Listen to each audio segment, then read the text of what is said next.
Namo Buddha friends, welcome to Rational Revolution.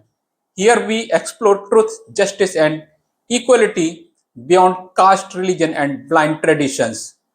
Our mission is to question oppressive system and amplify voices of real social change. On the burning street of Kathmandu, Nepal's capital, the people upspring on September 8 not only set government buildings on fire but also forced a prime minister out of power. Behind this unrest, where youth lead protests shook the country, legal experts are pointing to a deeper and often ignored factor: Brahmanism and casteism. Human rights lawyer Balraj Singh Malik and Karthik Navayan both argue that these old social structures do not just create inequality but act like fuel for violence.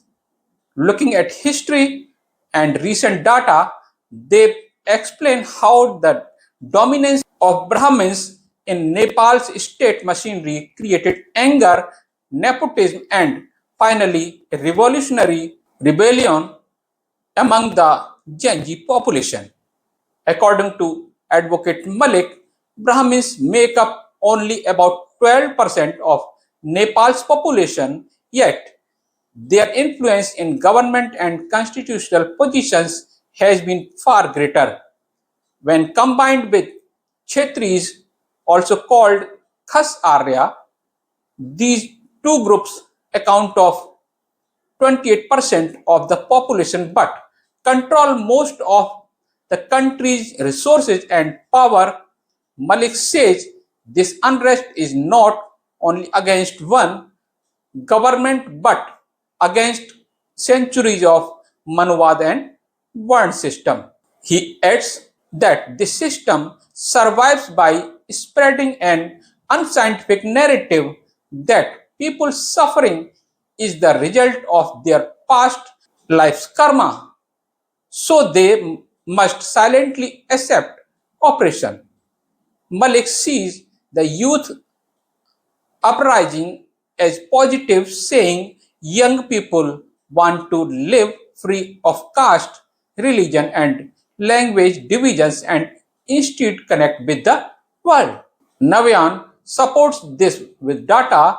He shows that while Brahmins are only 12.2% and Kshetris 16.6% of Nepal's population, together they make up 70 to 80% of top position in government, the military, bureaucracy and judiciary.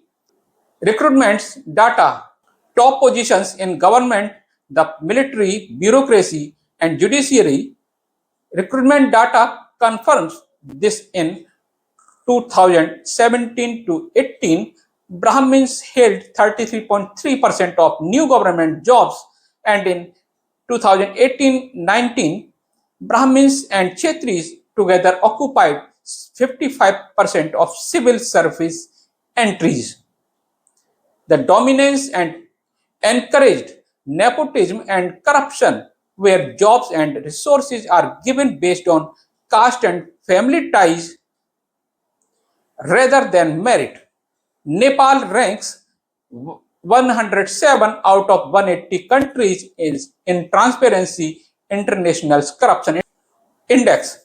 Scandals like the $71 million fraud in Pokhara airport project have further fueled anger. Protesters say this is not only about corruption or censorship but a rebellion against Brahmanical dominance itself. Social media exposed nepo kids of politicians, judges, and bureaucrats flaunting luxury goods while ordinary Nepalese struggle with poverty and poor services.